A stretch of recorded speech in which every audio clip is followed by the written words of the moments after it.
Acre, sempre perguntam. Continua aquela eterna paralisação, estamos ainda na esfera da segunda instância. Muitas pessoas perguntam sobre a execução de sentença, né? Se é possível, se não é. Possível é, mas eu não vejo como adequada no momento ainda. Né? Mais de um ano, decisão de primeiro grau, publicada em 17 de setembro de 2015, mais de um ano, portanto.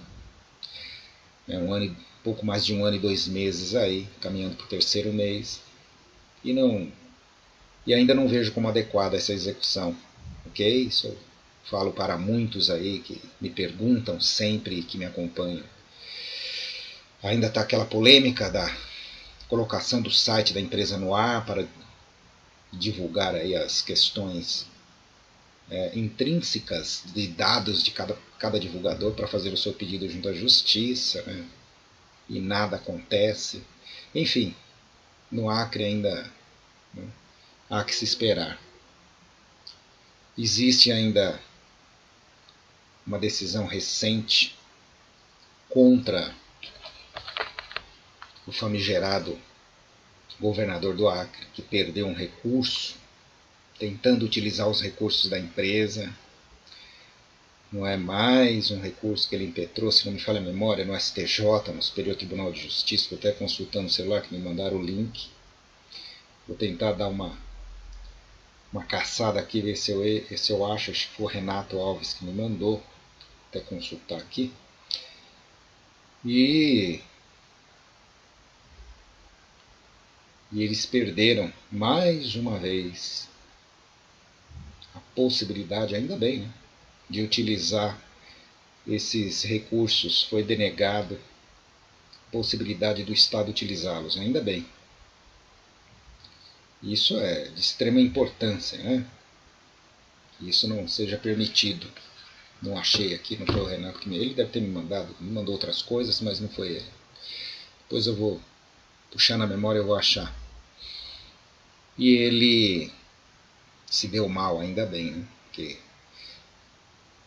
utilizar os recursos dos divulgadores da devolução de forma nenhuma, não é justo. Até porque existem bloqueios das mais variadas vertentes, digamos assim, não é só essa questão dos valores da Telex Free, não está circunscrita somente à esfera, ao domicílio jurídico do Acre. Embora a ação tenha sido movida no âmbito estadual, mas ela alcança o território nacional por ser ação civil pública. Então, por isso que eu acho, uma opinião pessoal, que não dá para tomar esse caso como um caso comum e enquadrar aquele valor que está lá para ficar à disposição do Estado e deixar ele circunscrito à utilização do Estado do Acre, porque se eu estou aqui em São Paulo e outros, né, dentro do Estado, pessoas do Rio Grande do Sul, tem valores lá. Ora, esse dinheiro pertence a outras regiões da federação, né, a outros locais da federação, não só o Acre. Uma coisa é você usar uma verba presa no sistema judiciário daquele estado, que tem a ver tudo com o estado, movido no âmbito estadual, tão somente. Né? E outra coisa é você utilizar uma verba que tem origem nacional. Essa é a diferença. Porque estamos falando de ação civil pública e as pessoas podem ser prejudicadas, concordam? Por quê? Muito simples de analisar. É uma lógica jurídica, não precisa ser jurista para saber isso. Claro que existem jurídicas que, veja bem, inclusive, eu aqui é no popular, como dizia o antigo humorista. A minha visão é lógica jurídica, claro, com a experiência um pouco jurídica que tenho de trabalhar com isso há muito tempo, né? Por conviver nesse meio, nesse nicho de profissional. Então a gente aprende a ter os olhos um pouco diferentes, né, nessa análise. Então passa pela lógica. Acontece que uma ação civil pública, sobretudo de direito difuso, como é o caso, então você tem aí direitos difusos, que não estão circunscritos naquele ente da federação. Então nós temos aí todos, praticamente, olha, salvo engano, acho que todos os estados, eu não sei se tinha gente do Amapá lá, Que talvez é um estado que eu pensaria, será que tem gente do Amapá na Telex Free? Mas deve ter. Então a gente pode dizer que praticamente o resto do Brasil. Como é que um governador vai usar? Se fosse para usar, coloca o do meu estado aqui, cada um com seu estado, né? Então, sendo direito difuso, você está mexendo com o interesse de muitas pessoas que estão fora da jurisdição estadual do Acre. Então, tem várias coisas que se pode se imaginar e abordar aí, nesse sentido. Não é? Então, você pode ferir o direito de pessoas, né, fora desse âmbito estadual. Então, que história é essa? O governador usar pagar as contas dele. Imagina depois vem para você o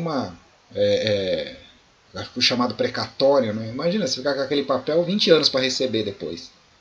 Não faz sentido, né? Não faz sentido, não pode deixar utilizar. Não pode, não pode. Esse cara não tem o direito. Acho que é imoral, né? É até imoral. Mas eles tentam, né? Sendo a origem que é, o partido que é, tudo é autoexplicativo. Depois bota a conta no bolso da viúva. Aí a União é que sobra, porque aí pega dinheiro emprestado da União, porque lá é um Estado terrivelmente carente, por assim dizer. Né? Então, questão, digamos assim, do Acre é bem sensível. Então o Acre está nesse pé. E haverá muita luta, ninguém vai usar aquele dinheiro com essa facilidade, não. Não dessa forma espúria. São uns canalhas mesmo, hein? Tem jeito. Mas enfim, tomar muito cuidado com isso.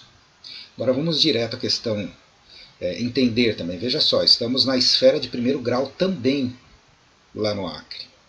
Claro que o processo já foi para o segundo grau, a ação civil pública, né? É aquela que é o 0800 224 44 2013 0001. Ah, tem o 8.01 antes desse 0001. Você decora o número, é óbvio. Né? Então aquela ação está já em segunda instância na mão dos desembargadores. Aí tem inúmeros recursos, questões incidentais, inclusive essa questão aí do valor, né, que o Estado quer utilizar, tem que ser tratada como uma questão incidental dentro do processo. Não faz parte do mérito, nada disso. Porque você está mexendo com dinheiro de terceiros e se ele quiser usar, ele vai ter que individualmente ganhar o processo de cada divulgador.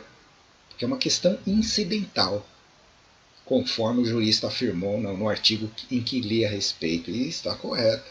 É absolutamente correto. Aliás, perdão, estou falando bobagem. Eu li na sentença do STJ. Estou falando bobagem já. Né? Então, não vai ser assim dessa forma, não, que eles vão meter a mão no dinheiro. Né? Você vê que começa a chegar nas esferas superiores, a conversa começa a mudar. Né? Já não tem a mão providencial desse ou daquele, né? Que naquela esfera que é isso ou aquilo, e por aí vai. Né? Então, eu gostaria, que não estou me recordando agora, infelizmente, a respeito dessa sentença, né? Eu não tenho aqui, infelizmente, essa questão aí. Deixa eu ver aqui, deixa eu ver se eu consigo achar, é que eu não vou me recordar. Muitas pessoas têm procurado, me passaram, mandaram áudios que estão transitando. Muito cuidado, pessoal, muito cuidado. Os oportunistas já começaram a aparecer. Tem áudios circulando, já alguns falaram, a Telex Free vai voltar. Não vai voltar. Telex Free, não. Calma lá. Tem muita... é porque já estão supondo mil... Olha, tem muita coisa ainda pela frente, tá? Tem muitas coisas. Mas os oportunistas já aparecem. Não é? Tem alguns que são vagabundos da internet já conhecidos, já deram golpes, circulam aí pela internet, pelos WhatsApp da vida, os diálogos da bandidagem, quando eles formavam a quadrilha deles. Hoje eles se auto-intitulam presidentes. É de uma arrogância. Veja só, o meu problema Assim, o que eu não compreendo, aliás, eu até compreendo essas pessoas doentes, né? Eles são doentes mentais. Eles têm um problema de sanidade mental. São senis. E às vezes a senilidade nem está ligada à idade cronológica. A senilidade ela tem uma associação com a saúde mental e comportamental dessas pessoas. Então, esse ser, como diria aquele comediante, esse ser humaninho, né, que se acha o presidente não sei do que, né, coitado, eu tenho pena, na verdade, né? Mas o que me deixa assim um pouco mais preocupado não é a figura em si, porque pessoas que têm problemas de idiotia mental, isso é comum. Não pasmem com esse linguagem. Ah, o cara está falando tão pesado. Não, não é. Idiotia é uma doença mesmo mental. E essa pessoa, eu sei que ele tem esse problema de megalomania, de idiotia, de se achar, né, o cara e tal. E já aplicou golpes na internet. O que me preocupa, em verdade, é que existem pessoas que se deixam enganar.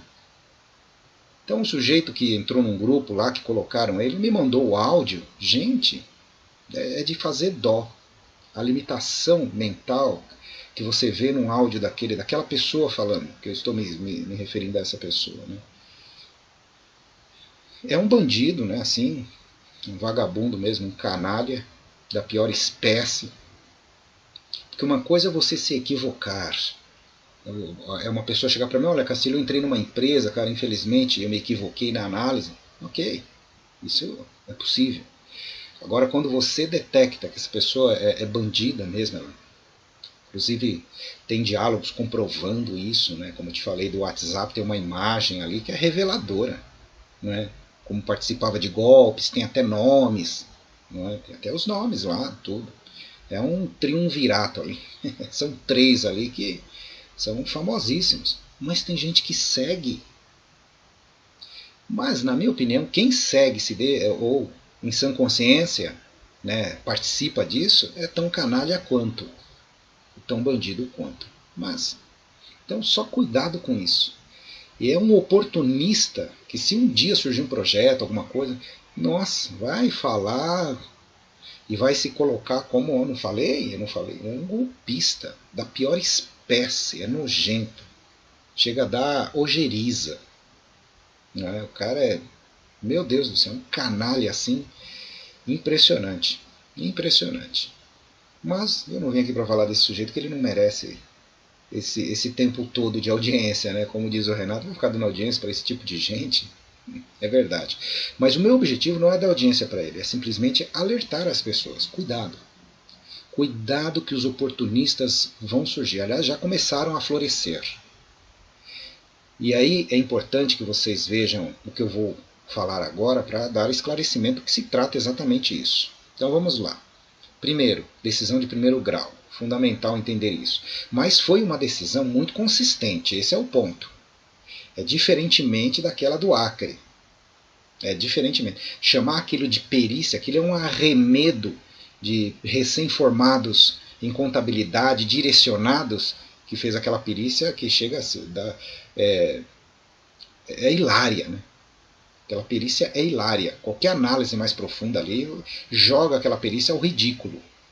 Então isso é patente. Quer gostem ou não, os do contra, os ratos do porão aí, sem nenhuma alusão à banda do João Gordo, nada disso.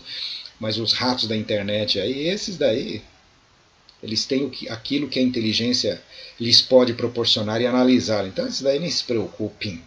Não é? Aliás, a propósito deles, quero deixar uma frase de Samuel Langhorne Clemens, que sempre fala a respeito disso. Eu acho que essa frase é bem oportuna para isso.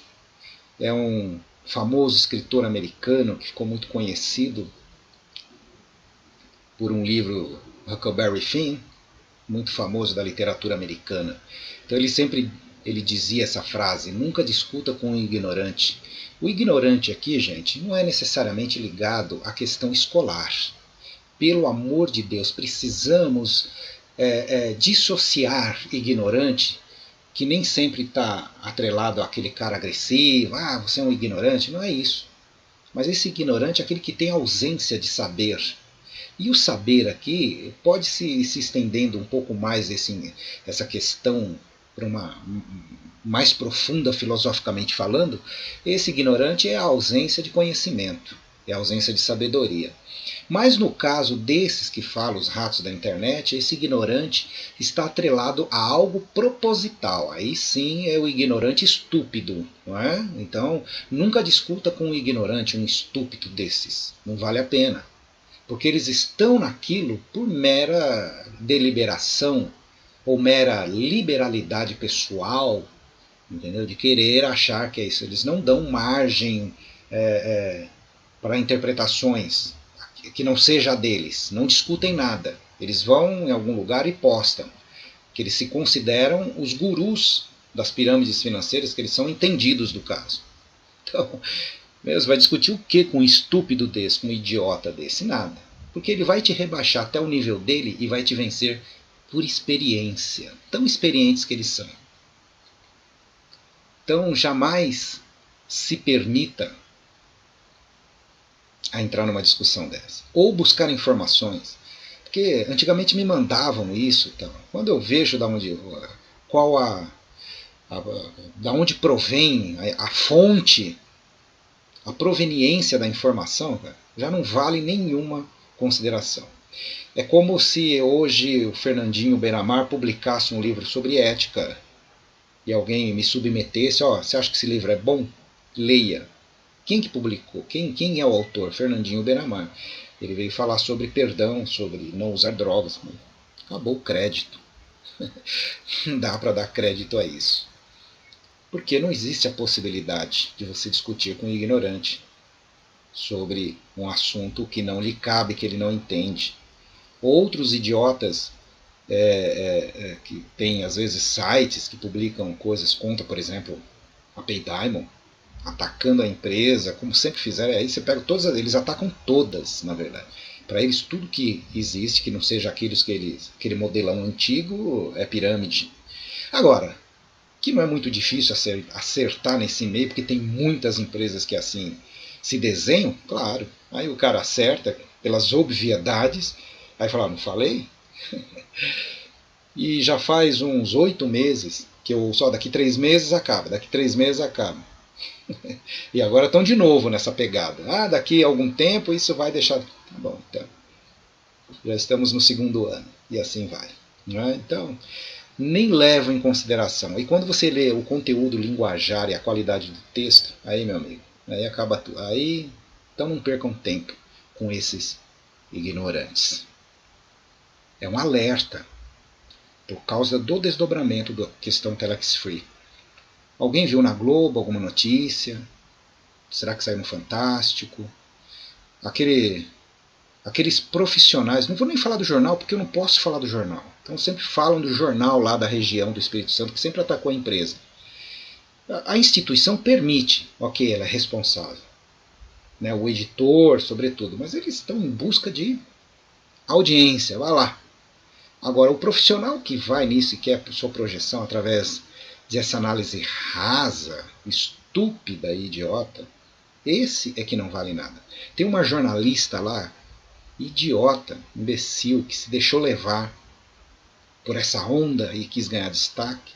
Engraçado, não me consta que eles tenham publicado essa sentença. E olha que ela não saiu hoje, saiu, né, alguns dias atrás. E eu estou falando disso somente agora porque eu quis refletir, pesquisar, olhar, ver o que estão colocando na internet para desmontar algumas coisas. Então, como a imprensa não vai falar, cabe a nós, divulgadores, expandirmos isso, e é isso que faço aqui, e refletirmos isso de forma fidedigna. E de que forma eu vou fazer isso? Agora sim vamos ao que interessa. Nós vamos ler na íntegra. Né? Estou passando aqui para a minha parte, vocês estão vendo já a minha tela, creio eu sempre venho aqui para poder conferir, deixa eu me ver. Ih, agora aqui não está aparecendo, mas ok. Muito provavelmente vocês estão vendo a minha tela. Isso, olha lá, minha tela. Agora eu vou passar lá, viu? Quero que vocês vejam. É isso, agora sim, agora estou conseguindo enxergar. Então vocês estão vendo na transmissão a sentença. Então vocês estão vendo aí a sentença é uma ação penal segundo a Vara Criminal de Vitória. Eu não vou ler a sentença na íntegra. Até brinquei com o Renato, falei que eu vou ler. Ele falou, nossa, isso vai dar horas então. Aí eu até brinquei, eu estou pensando em umas 5, 6 horas de transmissão. Brincadeira, não vai ser tudo. Porque essa parte da sentença, o relatório, como que ela é feita a sentença? Então ela tem um relatório, né, ele fala de ambas as partes, que é o... Sempre vem todo o enunciado do relatório, fala o que alegou o Ministério Público, tá? São 20 páginas, eu li absolutamente tudo, letra por letra, linha por linha. Então eu vou assim diretamente àquilo que me parece ser mais o núcleo do que nos interessa. Não é? E eu vou falar de forma reduzida as alegações finais dos acusados. Então ele fala o relatório, o que disse o Ministério Público e o que disse a defesa. Não é? Então isso está na internet. Aí vem a fundamentação, é o relatório, ele passa. Ó. É o relatório e passa a decidir, que é isso que nos interessa. Tá? Aí o juiz passa a fundamentar a decisão dele. Aí ele vem com 2-1, preliminares, né? Aí por aí vai. Então ele começa a elencar o mérito, agora ele passa a analisar o mérito do artigo 183, que é a acusação contra o Vanzeler e o Carlos Costa e o Carlos, né? E depois a parte final, tá? Essa sentença está disponível na internet, está circulando, não tem problema nenhum, às vezes as pessoas ficam, é uma ação que não tem segredo de justiça, né? Tá por aí. Eu recebi também pela internet, como muitos tiveram acesso. Tá? E aí tem também a parte que o juiz vem e finaliza e dá o veredito, não é? Pela qual ele entende o dispositivo, que é finalmente o que vocês estão vendo. Ante o exposto, absolvo os réus, Carlos Costas e Carlos Nathaniel Vanzeler. Com fulcro no artigo tal, ele fundamentou tudo. Então eles foram absolvidos. Agora, o que nos interessa aqui? O que é importante para nós? O importante é entendermos qual é a acusação, na minha opinião. Tá? Pelo menos de maneira sucinta. Então vamos ao relatório para entendermos do que foi acusado. É importante frisar que esse relatório, que essa sentença, nada tem a ver com a sentença diretamente, né, com aquilo que foi o processo do Acre, ou que é o processo do Acre, porque afinal lá não terminou, né, está na esfera de segundo grau. Não tem nada a ver, aqui é uma acusação em que a Anatel foi lá, através do Ministério, invocada talvez pelo Ministério, né, Público Federal, foi lá, fez um procedimento fiscalizatório e tal, e mostrou para o Ministério Público, e aí a Anatel achou que a empresa cometia um crime fazendo o que ela fazia, mas tudo direcionado, a gente sabe, né? Mas enfim, foi feito todo um procedimento técnico, olha que demorou, hein? Isso foi feito lá em 2013, veja você, hein? Né, tudo isso, e ao desdobramento, estamos quase em 2017. Então veja só o rigor, né, os cuidados que o Ministério Público procurou cercar tudo para, tipo, vou ferrar a empresa. Existem inclusive testemunhas aqui que eu não posso, nesse caso eu não posso citar nomes, até porque, né, eu teria que provar materialmente isso, e isso é impossível, né? Não posso falar nomes, mas que determinada pessoa envolvida aí, graduada, que envolvida nesse processo penal, que diz que pouco importa que a empresa é. Não me interessa se a empresa é isso ou aquilo, o que eu quero mesmo é acabar com o Carlos Costa. Então, existia sim, né, ou existe sim uma postura nesse sentido, infelizmente, tá? São autoridades que absolutamente são servidores públicos que de espírito público não tem nenhum. Eles levam para o âmbito pessoal, pessoalizam, não é, como se fosse um assassino contratado, né, como se fosse um pistoleiro contratado para ferrar alguém, e o cara vai olhar aquela foto e falar, eu já odeio ele. Né, como se, é assim que faz o pistoleiro. Ele recebe a grana, você tem que matar esse cara aqui, né, como a gente vê aí nos filmes, né. Quem lembra de Flores Bela, aquele filme que teve sobre o pistoleiro, que era o Marco Nanini? Pois, eu já odeio esse cara aqui. Eu vou matar esse cara porque eu já odeio ele. Você está me pagando para matar, eu já peguei ódio. Então é mais ou menos assim. Então a autoridade pegou, olhou o processo e falou, não quero nem saber o que é. Eu quero ferrar esse cara aqui. Por sorte, temos juízes, temos um Estado de Direito, temos advogados na defesa, em que levou eles a ter o seu intento frustrado, né? Ficou frustrado, ainda bem, mas não vou falar de nomes aqui porque importa, mas saibam que isso que eu estou relatando é a mais pura verdade. Ok? Vamos lá. Então, assim, ó, dizem, né, aqui, ó, trata-se de ação penal, não tem nada a ver com a ação civil pública do Acre, em que lá foi condenada a prática de pirâmide financeira. Essa foi a condenação em primeiro grau lá, em que a empresa estaria incorrendo no ilícito ao fazer a venda dos VoIPs no atacado, porque era pirâmide financeira, aquela coisa toda que todos já conhecem, não vou entrar nesse mérito agora. Tá certo? Lá é outra questão. Lá a questão é civil e aqui a questão é criminal. Ambas em primeira instância ainda. Esse daqui, evidentemente, que o Ministério Público Federal deve recorrer da sentença, né? Vai levar ao colegiado. Mas a fundamentação da decisão dele aqui é tão patente, tão violenta, seria... Olha, não vou dizer que não, eles não consigam reverter, eu espero, né, que nas instâncias superiores prevaleça o bom senso que o juiz demonstrou aqui.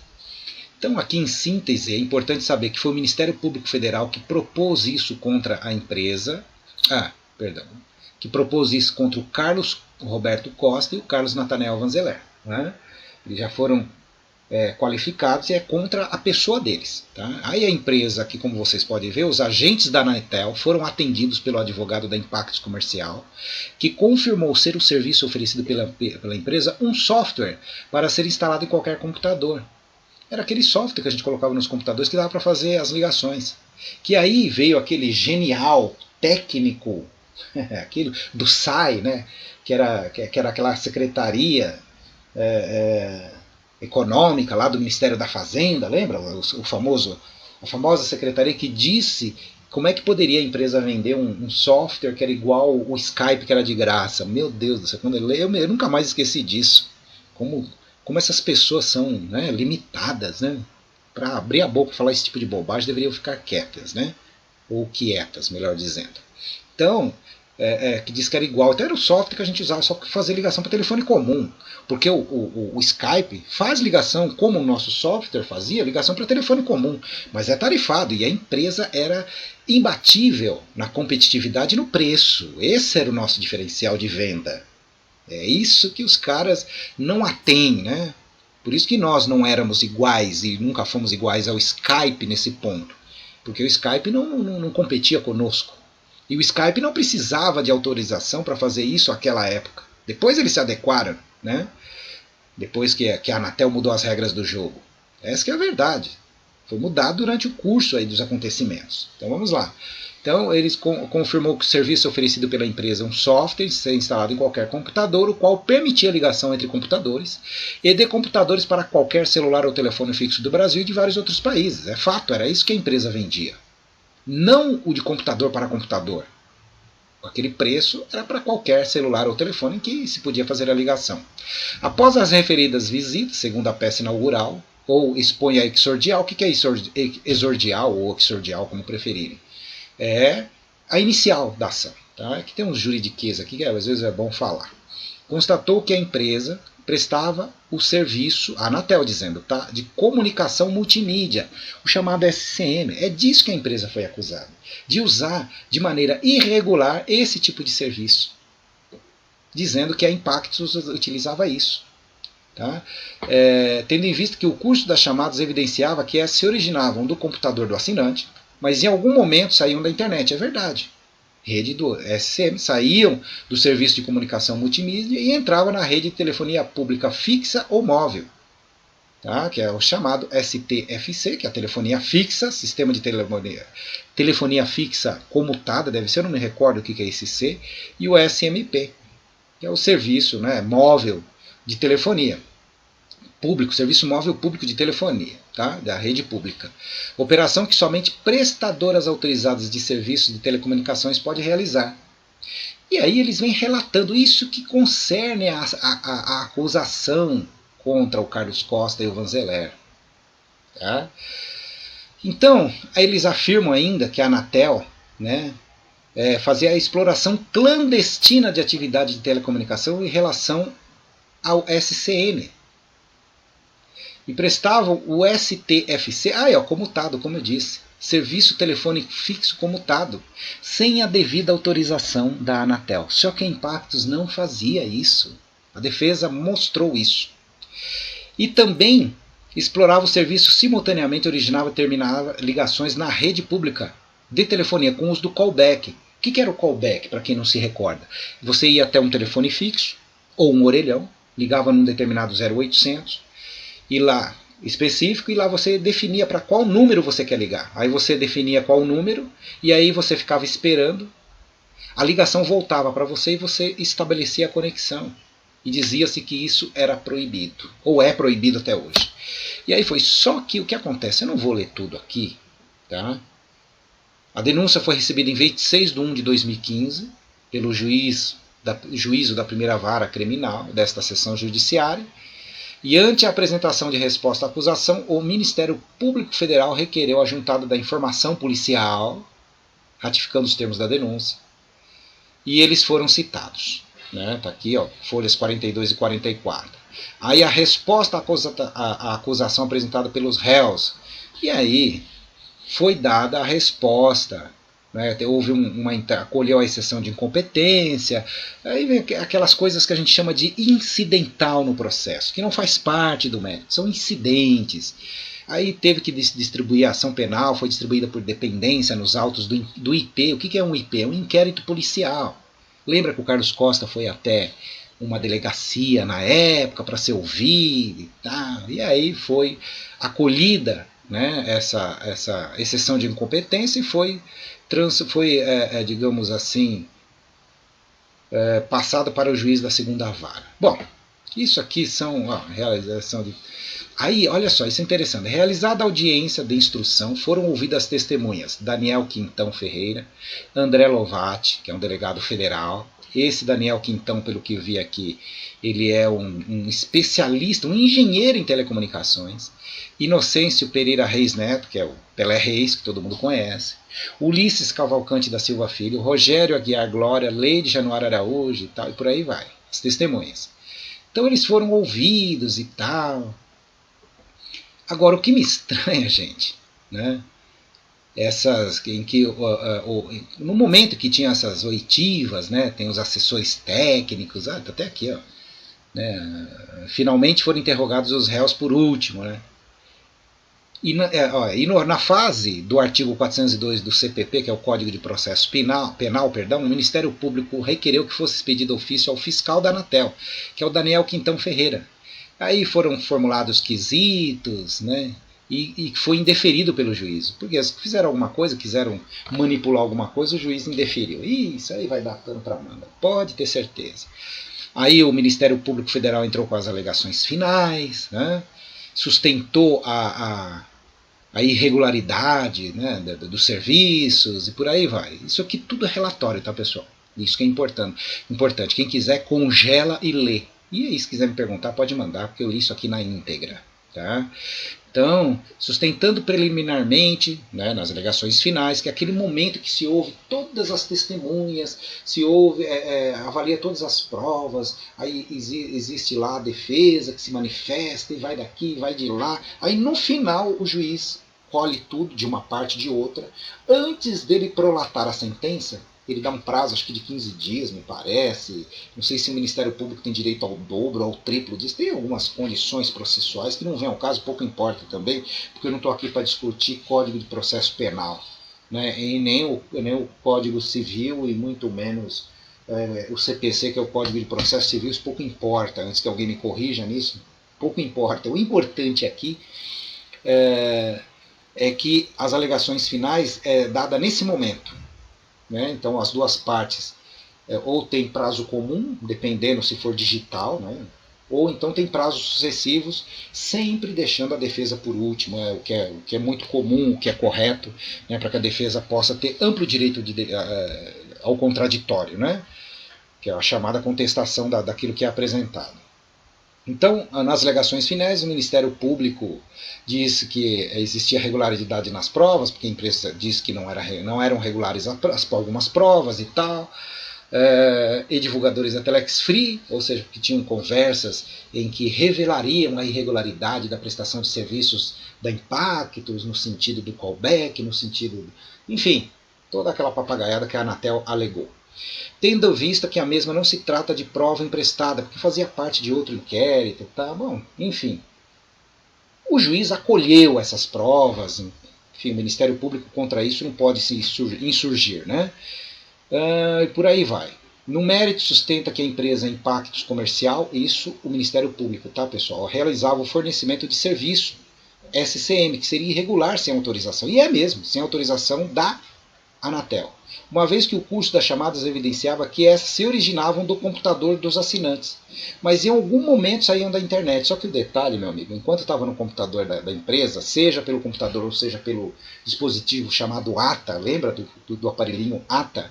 Ou dos telefones VoIP, que eu tinha até um aqui, que eu fazia transmissões pela TV, e eu fazia ligações para o meu amigo lá do Japão, né, antigamente. Não é? A gente travava diálogos e demonstrava a eficiência do serviço da Telex Free, que tinha os seus problemas, é verdade, de qualidade, mas isso se discute no âmbito de direito do consumidor, não tem nada a ver com criminal aqui. Ah, o serviço não era bom, aí você vai discutir em outro momento, em outra esfera.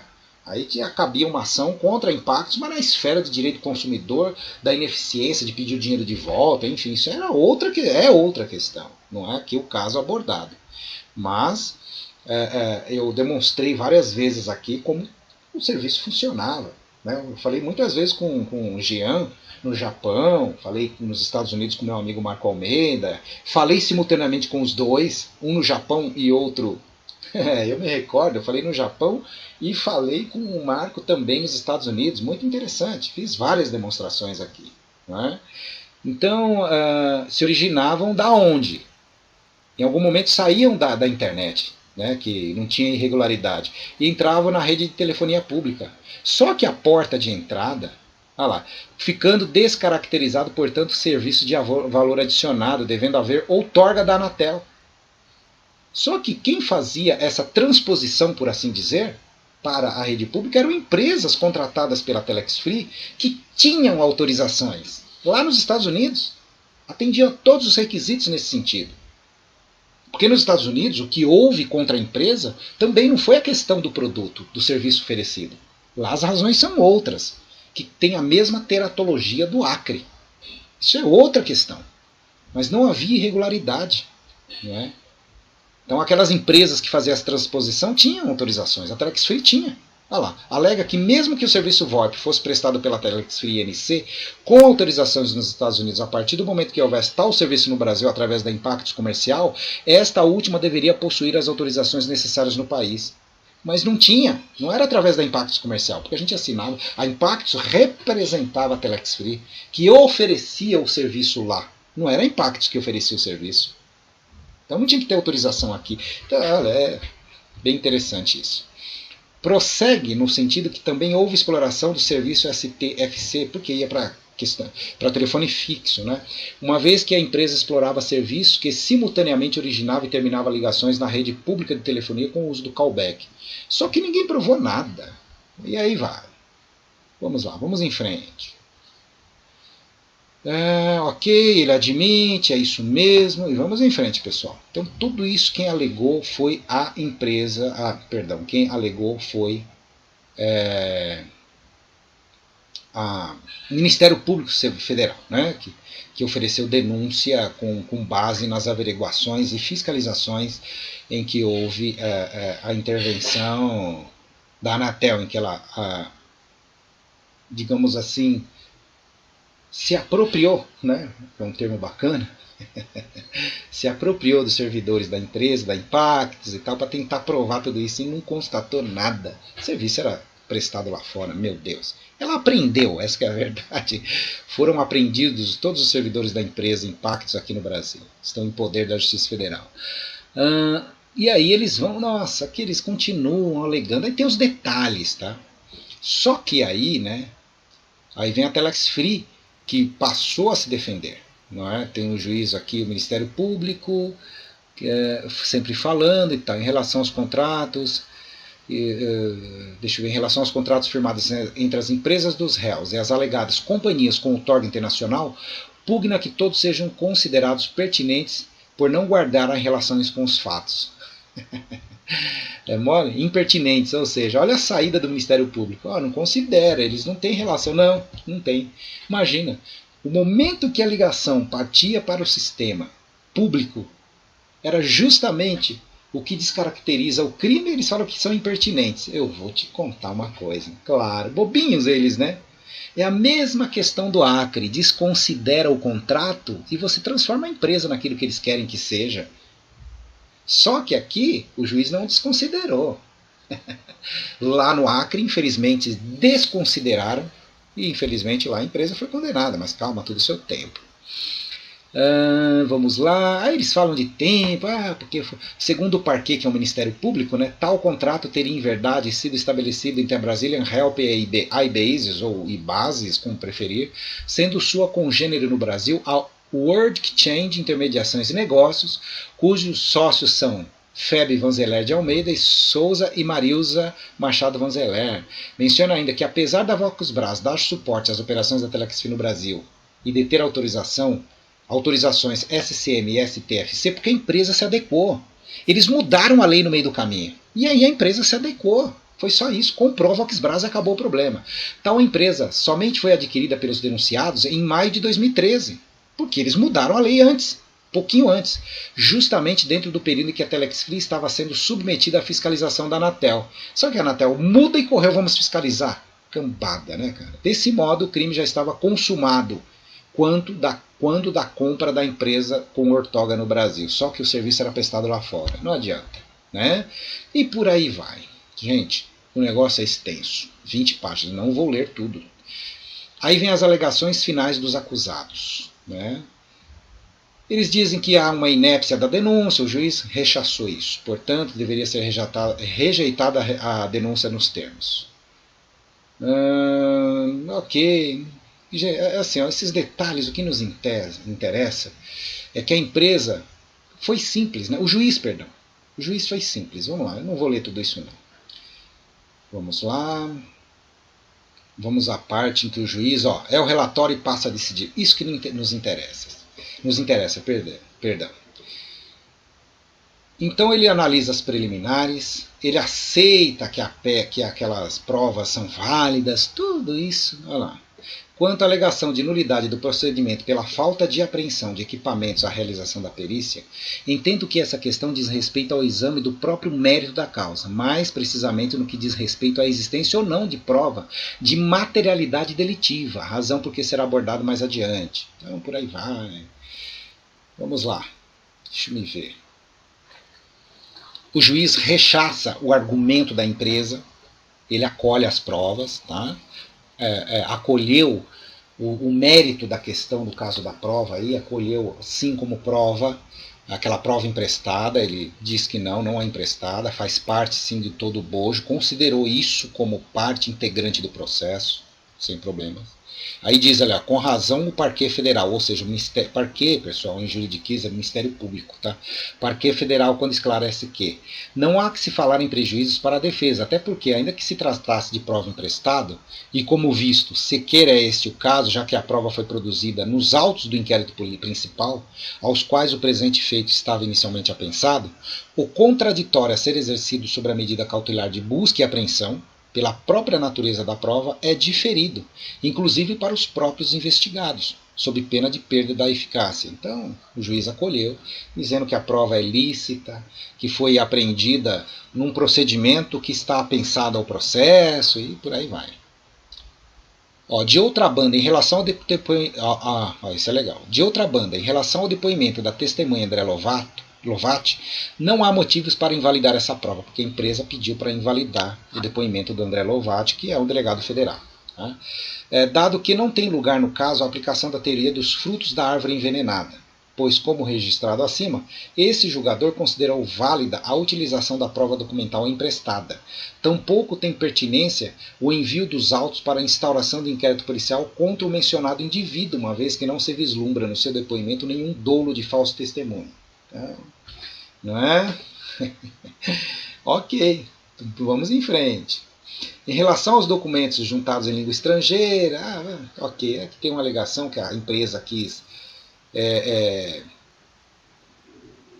impugnar determinados documentos em outra língua, que a forma formal, digamos assim, a formalidade processual pede que a tradução de qualquer prova em língua estrangeira seja feita por tradutor juramentado. E olha, é aquilo que aconteceu naquelas provas, lembra? Juntada na ação civil pública da SEC, e que a juíza impugnou lá, que aquilo era um arremedo, tinha falsificação de assinatura do tradutor, nossa. Aquilo foi um show pirotécnico. Né? Aqui, o juiz disse o seguinte,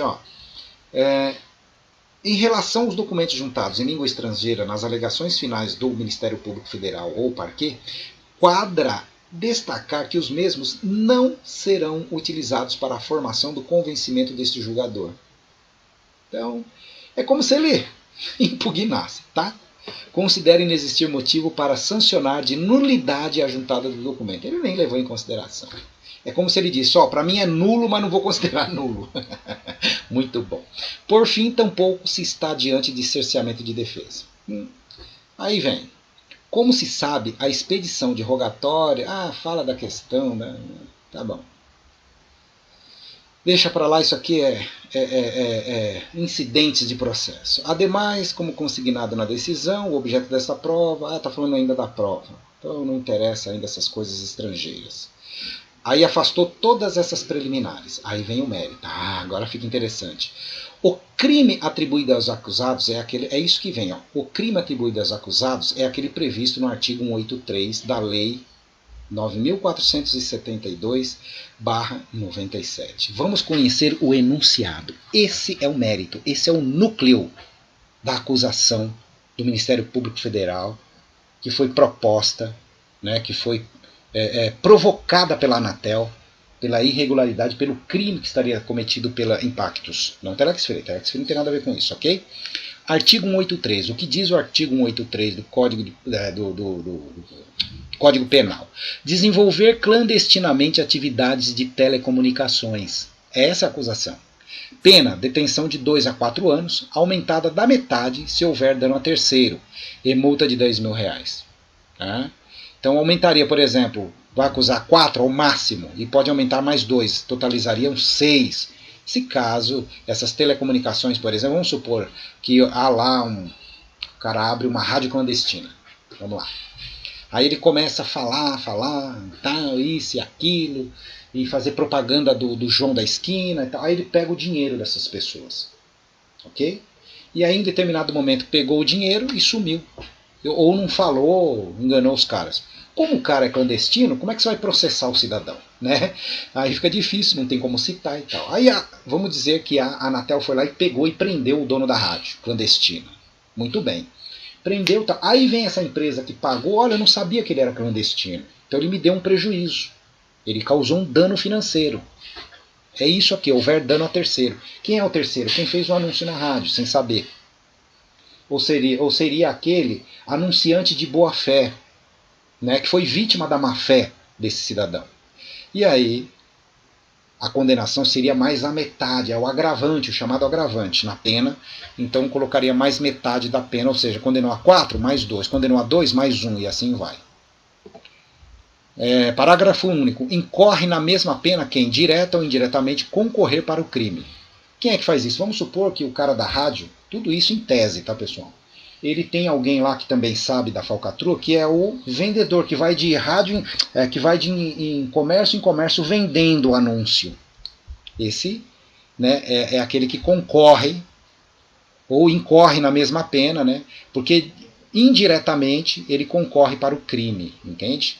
Então é isso que quer dizer. Vamos em frente. Aí vem, em conformidade com o artigo 184, parágrafo, considera-se clandestina a atividade desenvolvida sem a competente concessão, permissão ou autorização de serviço de uso de radiofrequência e de exploração de satélite. Olha, caiu certinho no que eu estou explicando agora, que eu estou dando como exemplo. Pois bem, aí vem o juiz. Olha que fantástico. A discussão, portanto, está em saber se a empresa Impactus, de que são acusados são sócios administradores, desenvolvia ou não clandestinamente a atividade de telecomunicação. Olha que espetacular isso. Então é só isso. Esse é o mérito da questão. Então o juiz, pois bem, como eu costumo dizer às vezes, pois bem. A discussão, portanto, está em saber se a empresa Impactus, de que os acusados são sócios administradores, desenvolvia ou não clandestinamente a atividade de telecomunicação. Simples assim. Aí ele explica, o juiz, tá? Eu não vou entrar nesse campo aqui, explica o que é o voice. O que é o VoIP, perdão. Que é o Voice over Internet Protocol, que a gente costuma colocar com o O minúsculo, né? Ou voz sobre IP em bom português. Pode ser considerado apenas serviço de valor adicionado, que esse é o caso, quando funciona exclusivamente dentro do âmbito da internet, caso em que se não exija a autorização da internet, o Skype, por exemplo, né? Ou ainda eu posso dizer que até hoje o WhatsApp está inserido nessa questão. Né? Ele está inserido nessa questão, né, de serviço de valor adicionado. Porque eu diria que o VoIP do Skype, por exemplo, do Skype ou do WhatsApp, estão inseridos nesse sentido aqui. Muito bem. Quando existe a transposição, ou ainda pode ser considerado serviço de telecomunicação, quando existe a transposição do tráfego da internet para a rede de telefonia fixa ou móvel, caso em que se exige sim a autorização da Anatel. Isto porque, a partir do momento em que a ligação sai do âmbito da internet e adentra a rede de telefonia fixa ou móvel, pouco importa nesse sentido, tanto faz, esse ponto de interconexão só pode ser realizado por empresas autorizadas para prestar serviços de telecomunicações. Aí vem a grande pergunta, até onde a Impactus atuava nisso? Até onde a Impactus, sendo subsidiária da Telex Free, INC ou Inc., como preferir, tem responsabilidade de como a Telex Free fazia isso? São coisas diferentes. Existe a responsabilidade solidária? Ok, claro que existe. Só que a grande questão é que quando acontecia essa interposição, isso era feita pela Telex Free INC. Não era de responsabilidade da Impactus. Logo, é uma tão obviedade, tão acachapante, que eu não consigo imaginar como é que o juiz poderia considerar outra coisa. Logo, essa decisão é perfeita. Logo, a Impactus não cometeu crime. E nem a Telex Free, porque a Telex Free detinha todas as autorizações. A ligação era internacional. A ligação saía daqui e até os terminais da Telex Free, via internet, tá, pessoal? Até os terminais da Telex Free lá nos Estados Unidos, e de lá voltava pela internet aqui para o Brasil. Em determinados pontos, com empresas contratadas no Brasil, acontecia essa transposição. Só que quem precisa da autorização não é a Impactus e nem a Telex Free, mas sim as empresas contratadas por elas. E elas detinham essas autorizações. Aí é que está o grande lance e o pulo do gato. Por isso que não há crime. É simples assim. E eu fico abismado como tinha um engenheiro, o tal do Quintão, envolvido nisso.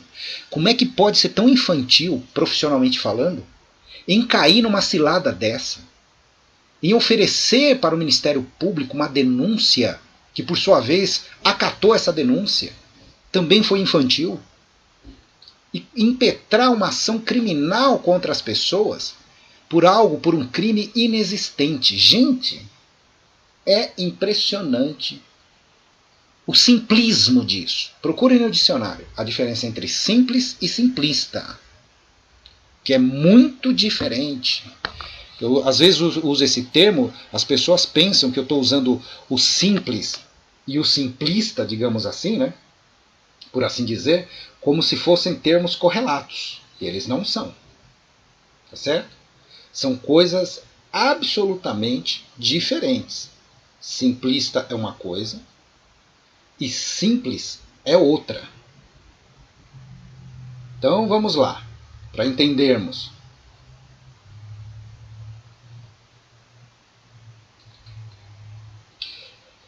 O que é uma pessoa simplista? É aquele que advoga ou pratica o simplismo. Tá certo? E aí eu quero saber o que é simplismo. Tendência ou prática de considerar um único aspecto de uma questão. Simplificação exagerada. Então, essa é a questão. Então eles foram para um lado do simplismo. Foram para os lados só considerando um lado de uma questão. Simplificaram de tal forma que incorreram na estupidez. Traduzindo, é isso. De um lado, olha o que diz o juiz. A acusação afirma que, em conformidade com o que foi apurado pela fiscalização da Anatel e que deu ao auto de infração, ou seja, foi aplicada uma infração, né, que existiria contra a empresa Impactus, ela foi multada, que vai ser anulado, né, assim que a empresa resolver essa questão, até uma sentença irrecorrível, aquela que não cabe mais recurso. A empresa Impactus, administrada pelos acusados, disponibilizaria software por meio da qual as ligações se originavam nos computadores dos assinantes, porém saíam da internet e entravam na rede de telefonia fixa ou móvel, o que caracterizaria o serviço, né, o SCM, de comunicação multimídia. Mas quem prestava o serviço que a empresa Impactus oferecia não era. A Impactus era contratada, era uma subsidiária da Telex Free para vender os serviços no Brasil. Esse é o ponto. Não era a Impactus que disponibilizava o software, era a Telex Free que permitia. Ademais, no decorrer das investigações desenvolvidas no inquérito, a DUS ter constatado que a Impactus também prestava, isso tudo, né, a Anatel falando, tá? Prestava o STFC, que é o Serviço Telefônico Fixo Comutado, é o chamado callback, pois oferecia aos usuários a possibilidade de realizar chamadas para fixos e móveis por meio de contato com números telefônicos de centrais de atendimentos, por intermédio do callback, que eu já expliquei o que é aqui. De outro lado, a defesa alega que a empresa Impactus não oferecia nenhum dos dois serviços, está aí.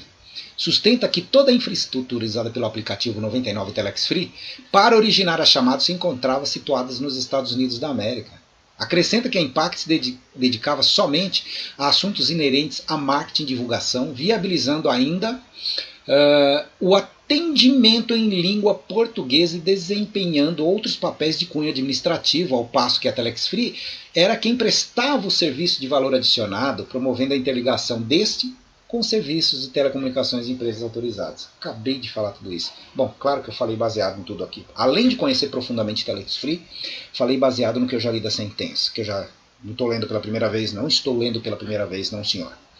Muito bem. Nega ainda fornecimento de serviço de callback, sustentando que não detinha recurso de numeração. Ademais, alega que, mesmo que tivesse sido comprovado, ele não se confunde com o serviço de telecomunicações, não podendo ser equiparado ao STFC, inexistindo ainda a regulamentação da Anatel sobre o assunto. Bom, de plano, olha lá. Observo que a prova colhida nos autos não é suficiente para formar a certeza imprescindível à condenação dos acusados. Vou traduzir isso do jurídico. Agora eu vou inverter, tá?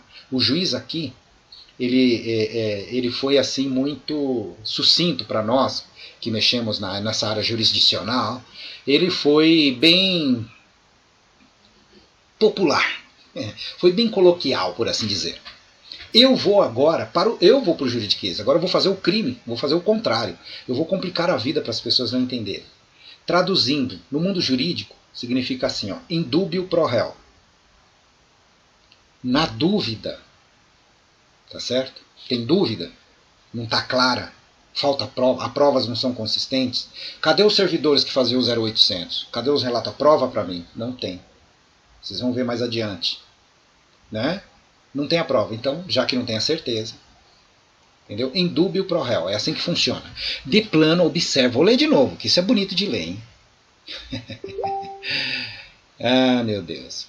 De plano, observo que a prova colhida nos autos não é o suficiente para formar a certeza imprescindível à condenação dos acusados. Bom, tem alguém dizendo aqui para mim, seu site está fora do ar. Eu vou pedir para o pessoal da internet dizer que vai para o YouTube.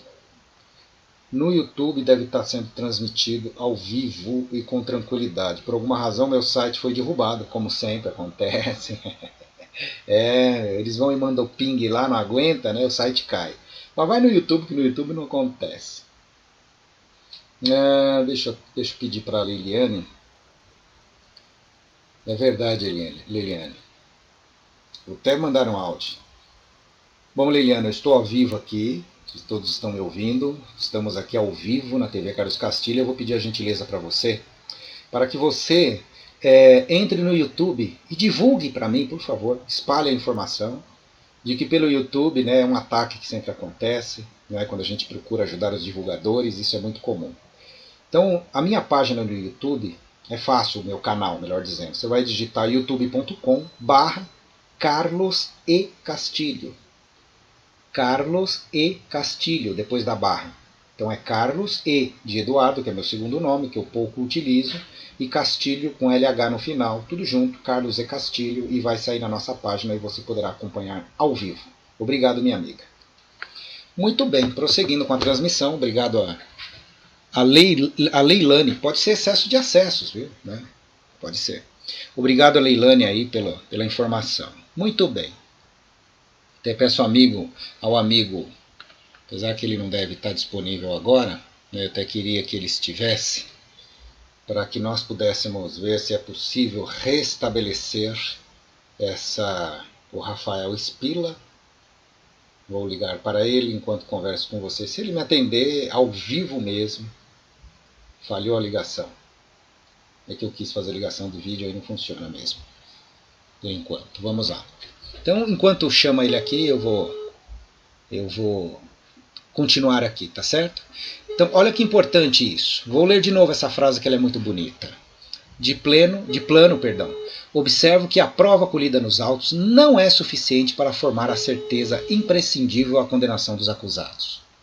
A propósito do pretenso serviço, olha a palavra, pretenso serviço, né, SCM, a defesa afirma, na resposta, toda a operação de telecomunicações é realizada em território estrangeiro, não havendo razão para se exigir licença em território nacional.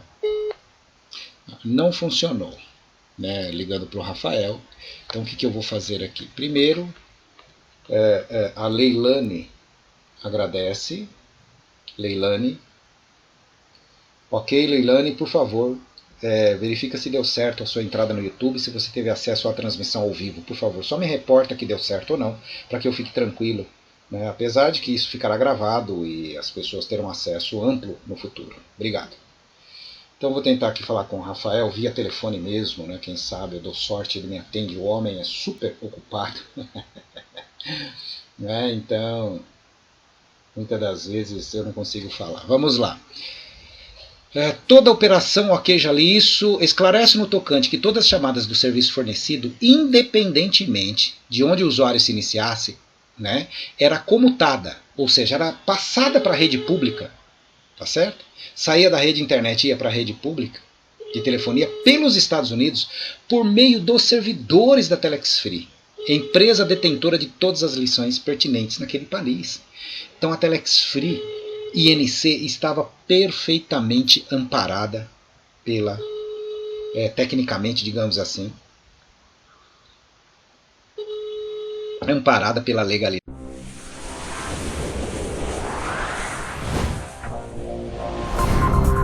Caixa postal e está sujeita a cobrança após o sinal.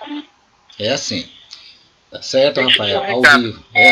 É assim, né, meu brother? A hora que precisa de você, caixa postal. Ah, brother, o YouTube tá 100%. Garoto, obrigado. Obrigado. Por favor, meus amigos que me acompanham a transmissão ao vivo, me reportem. Obrigado, Robson. Eu vou aqui ficar ligado aqui no Facebook. Vamos ver aí. Quero ficar ligado no Facebook. Depois vou fazer uma gravação ao vivo no Facebook. Vou fazer sim, anunciando essa transmissão, que ela é de suma importância. Ok, obrigado, Robson.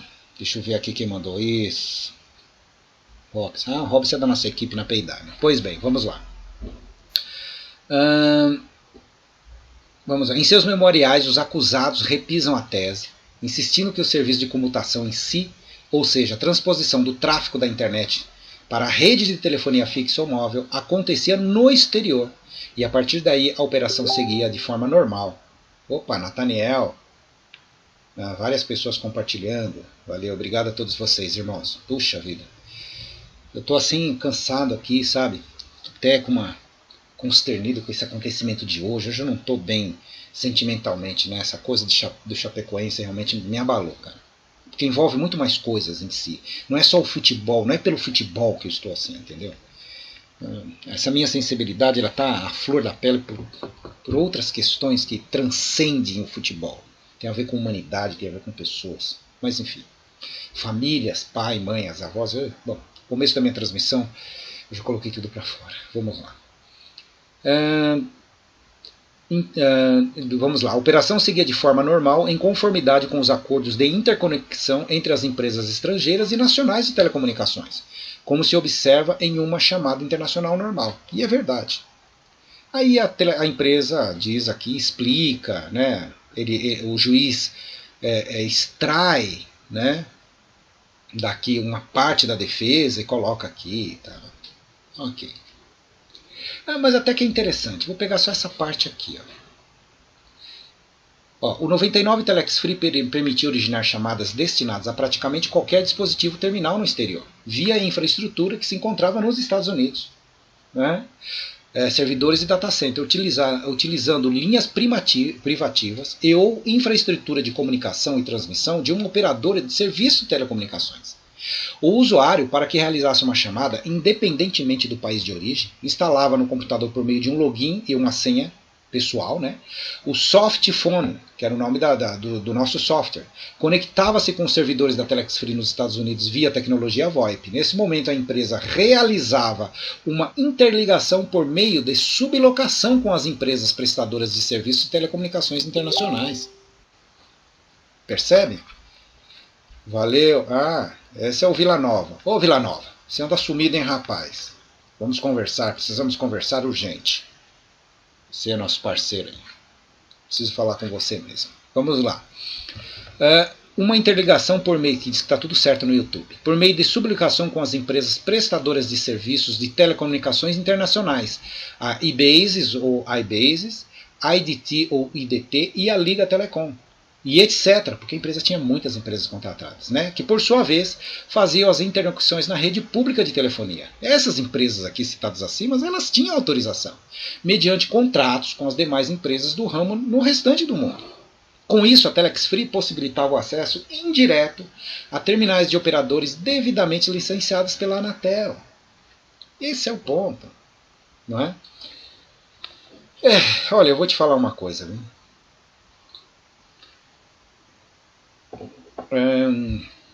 O que permitia a comunicação dos clientes com dispositivos terminais de SCM e STFC, né? E o SMP, olha lá, serviço móvel pessoal.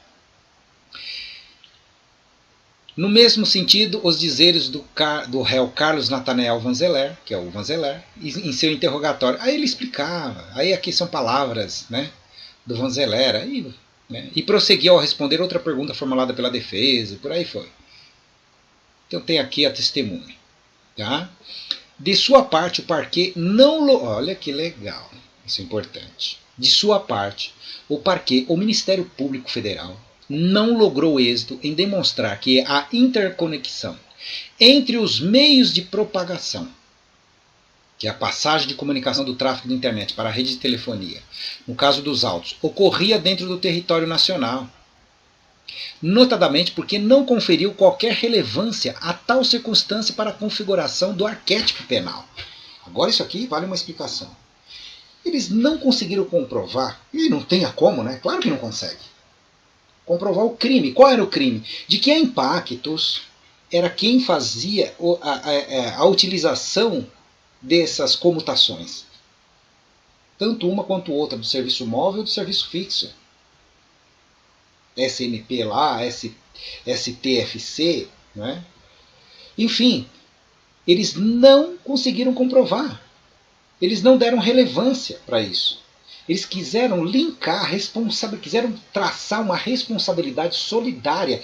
Ou seja, tá bom, a Telex Free, olha a ideia do Ministério Público, a Telex Free vende o serviço. Só que como quem representa a Telex Free aqui é a Impactus, então a Impactus, em tese, na visão tacanha deles, deveria pedir autorização para ter esses serviços aqui de comutação. Mas não. Eles vendiam serviço de uma empresa estrangeira. Esse é o ponto. É como se, olha, imagina o seguinte, ó, vou dar um exemplo raso aqui, só para figurar isso, como os caras são tacanhos. Imagina uma marca, tá, de carro. Vou pegar, por exemplo, o Aston Martin, que eu acho um carro fantástico. Porsche, pronto, que não é fabricado no Brasil, certo? Aí, o Sérgio Habib, ele é o cara que, dessas duas marcas, não sei se é a Porsche, mas a Aston Martin eu tenho certeza, ele é detentor, não sei se até hoje, do direito, assim como era da JAC, né, da empresa chinesa e por aí vai. Ele é detentor da licença para comercializar esse carro no país, tá? Para importar. É ele que é o detentor. Então a Aston Martin vai vender, cara, só se esse cara importar. Tudo bem? Aí vamos imaginar que o Carlos Castilho quer vender a Aston Martin. Beleza? Aí o Carlos Castilho quer vender a Aston Martin. Aí o Sérgio Habib, né, eu vou lá no Sérgio Habib e falo, pô, você permite que eu venda? Né, já que ele é o representante no Brasil. Aí ele me autoriza. Ele fala, tá bom, monta uma concessionária aí em São Bernardo e você vende a Aston Martin, o Porsche, você vai vender as marcas aí que eu sou Ferrari, você vai, não sei se a Ferrari é dele, mas acho que não, mas enfim, vamos ilustrar esses carros que não são fabricados no Brasil. Tá? Tá bom. Ele tem autorização? Tem. Beleza. Aí o que acontece? Aí um outro sujeito, por alguma razão, entra com uma ação contra mim, né? Porque eu vendo Aston Martin no Brasil, sendo que esse carro ele não é fabricado no Brasil e o cara entende que isso seria algo criminoso, porque eu não importo isso daí. Mas meu amigo, peraí. Quem me autorizou, ou entra contra o Habib, porque eu uso a marca Aston Martin e comercializo o carro.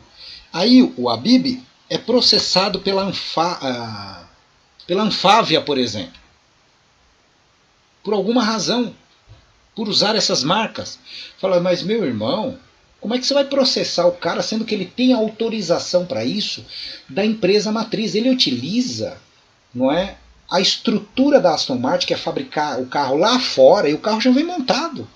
Você não pode acusar ele de estar irregularmente vendendo carro montado no Brasil, porque ele não tem autorização do governo para fabricar carro. Mas ele não fabrica no Brasil, ele tem autorização para comercializar. Você não pode acusar o cara de crime nesse sentido, de estar cometendo algum crime. Veja só, essa comparação é uma mal comparação, mas para ilustrar a insanidade do que eles queriam fazer contra a Impactus. Então o cara tá lá, ele importa o carro, e aí a Anfávia ataca ele, né, por estar vendendo carros Aston Martin. Mas peraí, é porque você não pode vender carro pronto. Como assim? Eu recebo os carros prontos lá de fora já. Eu tenho autorização para isso. Aliás, eu não preciso de autorização do governo para vender o carro. Para importar sim, mas para vender é outro tipo de autorizações. Aí eu tenho empresa constituída. Aí tem o Carlos lá em São Bernardo que vende. Aí os caras me processam também. Como assim? Mas eu tenho autorização. Veja só, importar o carro não é minha responsabilidade. Você não pode me acusar de um crime que eu não tenho responsabilidade. Você tem que resolver isso lá fora. O que a Aston Martin faz ou não, se permite, se não permite, cara, resolve com a fábrica. Eu não cometo crime, eu sou um mero comerciante. Da mesma forma, então a Impactus vendia um serviço, o VoIP, que entrava na rede pública de telefonia, que precisa da autorização. Só que as empresas que permitia entrar nessa rede pública têm as autorizações. Assim como no meu caso, o Sérgio Habib tem autorização para importar da Aston Martin. Acabou. Então ninguém pode me acusar de vender carro a Aston Martin. Porque o cara que me fornece, ele tem autorização para fazer isso. Então eu não posso ser impedido de utilizar. Não posso ser acusado de crime. Entendeu? Então é por essa linha. Vamos lá. Então, ou seja, a Anatel não conferiu relevância a tal circunstância para a configuração do arquétipo, ou seja, da tipificação penal. Não conseguiu tipificar. né? Não conseguiu colocar dentro dessa tipificação. Na mesma linha, o relatório de fiscalização da Anatel, que embasa a denúncia, tampouco contém assertiva nesse sentido. Tá vendo? Considerando a questão de indiferente para a configuração do ilícito.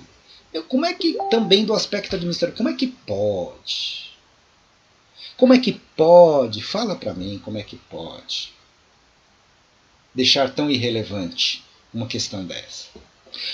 Ainda que a entidade tenha alegado manter contrato com empresa estrangeira ou terceiros para encaminhar as chamadas e que esta possivelmente, olha só, eles não sabem, possui acordos de interconexão, quem efetivamente presta o serviço perante os usuários brasileiros é a empresa ora fiscalizada. Imagina, cara, eu vou te falar.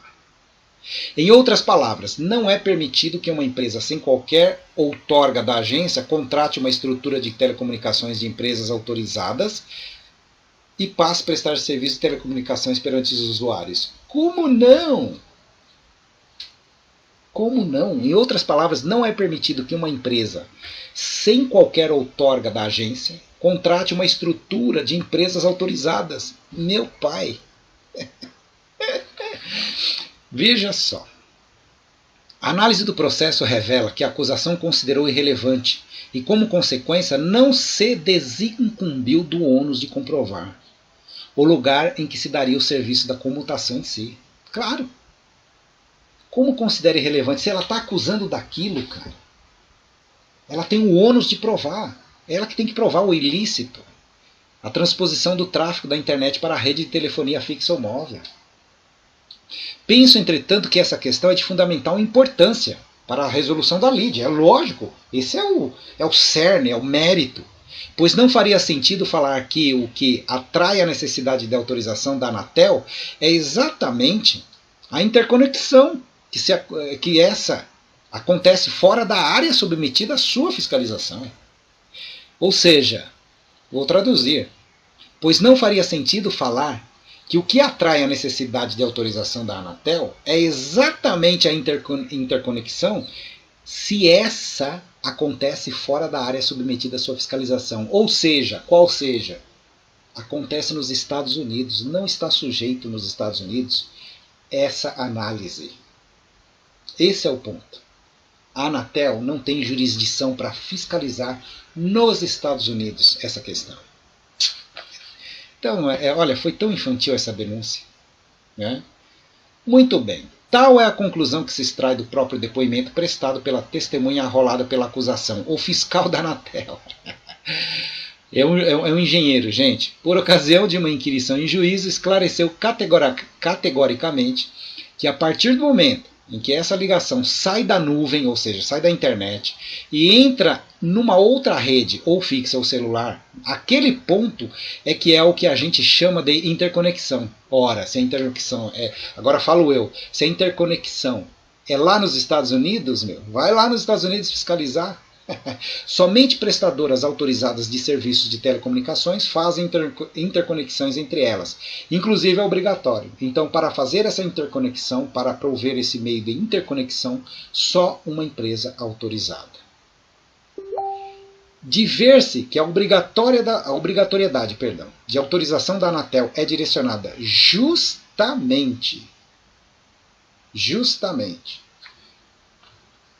a empresa que provê as interconexões, é dizer ao ente responsável pela comutação de dados de uma para outra rede de propagação. Ou seja, de ver-se que a obrigatoriedade de autorização da Anatel é direcionada justamente à empresa que provê as interconexões.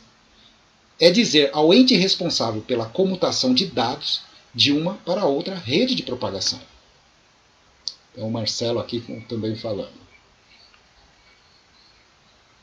Ele está dizendo que até... Marcelo, estou ao vivo na TV Carlos Castilho, transmitindo como você sabe. Realmente eu já soube, né, talvez excesso de acesso ou ataque mesmo, está fora do ar. Mas entra no YouTube, YouTube/Carlos e Castilho. Você já é macaco velho da casa. Por favor, acesse. Um abraço.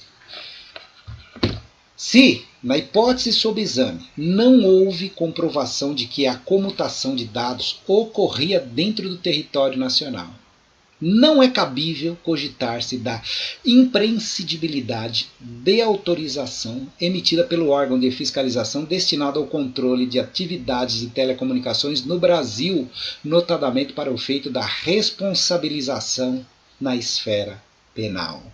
É escolar, traduzindo do juridiquês para o normal.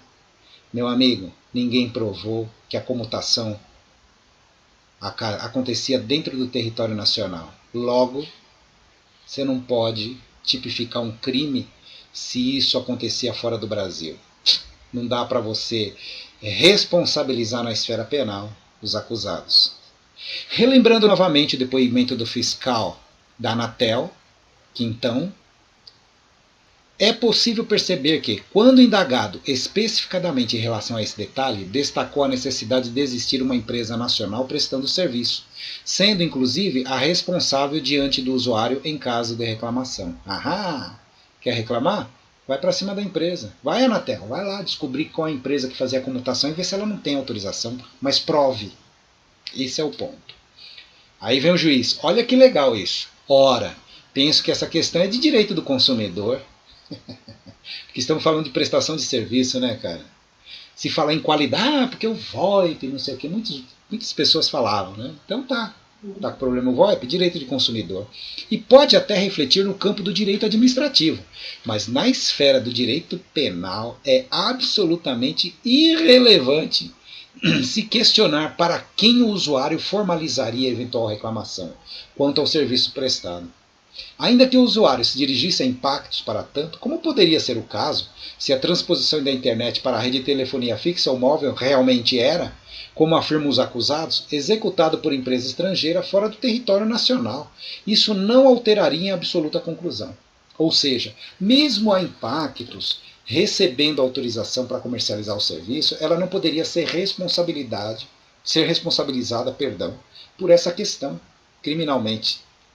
Tá certo? Mesmo assim.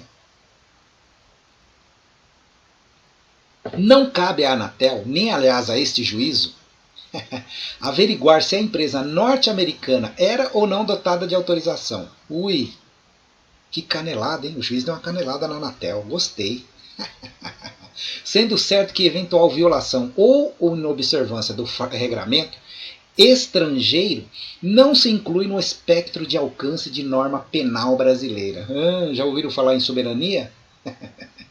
E, portanto, não integra o objeto da presente ação penal. Eita, nós! Será que vão processar alguém nos Estados Unidos? Vai lá, Anatel, vai fiscalizar. Inexistindo exame pericial para elucidação de tal aspecto técnico, se a defesa sustenta que a operação de interconexão entre redes era integralmente efetivada nos Estados Unidos da América, e tal fato em momento algum é contestado, sequer assertivamente, pelo Ministério Público Federal, claro, eles sabiam que era verdade, eles foram levianos apresentando essa denúncia. O panorama que se erige é de, no mínimo, dúvida. Mas não há dúvida, né, pessoal? Meus queridos divulgadores e divulgadoras, qual é a dúvida? Nenhuma. Quanto ao local em que se dava a comutação de dados. Tal conclusão é suficiente para escorar a absolvição dos acusados nesse particular, eis que nitidamente não há prova nos autos de exploração clandestina de serviços de telecomunicação em território nacional, ônus atribuído à acusação. Eu vou ler novamente, porque tem uns ratos que às vezes só escrito eles não entendem, então a gente precisa quase sempre desenhar, né? Mas dessa vez eu vou só reler, tá? Porque alguns são analfabetos. Vamos lá. Tal conclusão é suficiente a escorar a absolvição dos acusados neste particular, eis que nitidamente não há prova nos autos de exploração clandestina, não há prova nos autos de exploração clandestina, não há prova nos autos de exploração clandestina, não há prova nos autos de exploração clandestina. Não enroscou não, pessoal. Eu repeti 4 vezes para ver se não entrar num ouvido, quem sabe vai pelo outro. De serviço de telecomunicação em território nacional, ônus atribuído à acusação. É que eu repeti, porque eles têm problema, entendeu? Alguns têm salsicha no cérebro, né? Aquele salsicha com molho, né? Então aí eles não entendem muito bem, você tem que falar várias vezes, porque eles têm às vezes uma questão de dislexia, um poder de compreensão aquém da inteligência mediana. Então aí é necessário que a gente repita várias vezes, principalmente para os gurus, né? Os gurus das pirâmides financeiras, aqueles idiotizados. Então esses precisam, não é, ouvir mais vezes. No tocante ao serviço callback, denominado callback, também incluído na irrogação ministerial, ao argumento de que figuraria STFC, entendo que igualmente não há prova da materialidade da prática de ilícito penal. Não há prova da materialidade da prática de ilícito penal. Ao que consta do pleito acusatório, não é, teria restado comprovado nos autos que a empresa Impacto explorava serviço de callback através de centrais telefônicas em nome da World Exchange, sem autorização para realizar comunicação entre usuários, né, que é o chamado STFC, Serviço Telefônico Fixo Comutado. A ação narrada pela acusação, instalação de central telefônica com exploração não autorizada de STFC, representa a conduta que tipicamente deixa vestígios. Seria, portanto, essencial a prova técnica para se ter a certeza. Cadê os servidores? Pergunto eu. Imprescindível a eventual condenação sobre a sua efetiva existência e forma de funcionamento, o que não pode ser extraído simplesmente dos documentos, né, do IPL, que é o inquérito policial. Menos ainda do teor dos diálogos retratado às folhas desses autos. Tal prova, contudo, não foi produzida. Meu Deus, acho que nem desenhar precisa, né? Agora, olha que lindo isso. A carência de prova mínima de materialidade desse tipo de serviço também foi a conclusão adotada na fiscalização originalmente promovida pela Anatel. Ocasião em que os técnicos do órgão não conseguiram constatar o funcionamento do serviço do sistema callback nas instalações da empresa. Mais uma vez rememorando o depoimento da testemunha Daniel Quintão, quando questionado em juízo, esclareceu que o callback não foi constatado na fiscalização administrativa, pois não foi encontrada evidência material na época. Eita nós! Mais escolar, como diria Sepúlveda Pertence, eminente ministro ou ex-ministro do Supremo Tribunal Federal, é escolar. Assim, também perguntada pela defesa acerca da busca e apreensão na sede da Impactos, diante da indagação sobre se teriam sido apreendidos equipamentos ou verificada a existência de centrais telefônicas e servidores de grande porte, a testemunha André Lovati, agente da Polícia Federal, afirmou: não, nós não apreendemos nada disso. Eita nós, coisa linda. A acusação pauta-se, então, no registro de existência de central de acesso no back-office. Registro. Área interna individual do divulgador no site da Telex Free. E na disponibilização de números aos usuários para inicialização das chamadas. Além de mencionar declarações prestadas por divulgadores do serviço da Telex Free. Cadê a prova material disso? Ah, o cara falou que matou. Ah, é? Tá bom. Configurou o crime? É, ele disse que matou. Então tá. Cadê o cadáver? Onde está? Onde estão os indícios disso? Alguém reclamou? Não, ninguém reclamou de nada, mas matou. Ah, tá. Então vou condenar o cara. Não existe cadáver, não existe ninguém que reclamou, só porque alguém está dizendo. Cruel. Então vamos lá. Por partes. A uma é incontroverso que não existe regulamentação específica acerca do callback. Olha o que disse o juiz. É incontroverso que não existe regulamentação específica acerca do callback. Ou seja, o juiz está dizendo o seguinte, olha, não há dúvidas. O que a empresa disse na sua defesa é que não existe regulamentação para o callback. E o juiz está dizendo, é incontroverso. sequer uma previsão oficial do seu conceito. Tanto assim que em sua página da internet a própria Anatel usa o termo com sentido diverso, como se extrai da notícia encontrada no link, aí ela põe um link aí, em que a expressão é adotada para... Quem põe é o juiz. Que a expressão é adotada para se referir à obrigação de a operadora retornar a chamada do cliente ao serviço de atendimento ao consumidor, caso esse venha a ser interrompido. É outra coisa. Há duas, que é a segunda, questão. Se o cerne da questão está em que, apesar de não regulamentado especificadamente, o callback, na acepção tomada pelo Ministério Público Federal, é considerado STFC, exigindo a respectiva autorização, então, nesse caso, para saber se o serviço fornecido pela Impactus efetivamente pode ser considerado como tal. Seria imprescindível a comprovação de como era operacionalizado. Estão pensando que é assim, rapaz? Olha que lindo isso. Com isto, quero dizer que, ao que consta nos autos, não aprova a técnica de ocorrência de exploração clandestina de STFC, havendo tão somente notícia, sequer materialmente evidenciada como acima mencionada, de utilização de central de acesso para estabelecimento de chamadas telefônicas entre usuários e a linha por ele indicada. Ocorre que, ainda que tal operação de fato integrasse o rol de serviços oferecidos pela Impactus, e não está integrado. Inexiste evidência material de utilização de eventual rede pública, porque esse serviço foi utilizado no começo, depois desapareceu, entendeu? Justamente por causa dessa não tinha regulamentação, ficava esse nheco-nheco, a empresa tirou. Era só via internet mesmo. Não autorizada lá, a utilização de eventual rede pública não autorizada de telefonia nesse processo. Inexiste evidência material. Fator indispensável para possível configuração em tese de crime de exploração clandestina de atividade de telecomunicação. É certo que o documento demonstra que o acusado, Carlos Costa, se reportou em diálogo à existência de central em território brasileiro.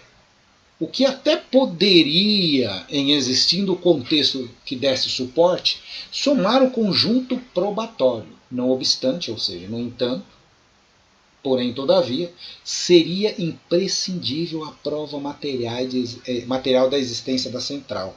É o mesmo que pegar a escuta de alguém que diz ter matado, mas não existe vítima que reclamou, não tem cadáver, ninguém reclamou, não sumiu ninguém. Mas o cara, a gente pegou uma escuta telefônica, ele afirmou que matou tal pessoa. Mas alguém reclamou da morte? Não. E aí? Você não pode condenar o cara só porque ele falou. É lindo isso. Não obstante, seria imprescindível a prova material da existência da central e mais de como ela funcionaria. Cadê o endereço? Cadê os servidores? Onde estão? Assim, olha que lindo, hein?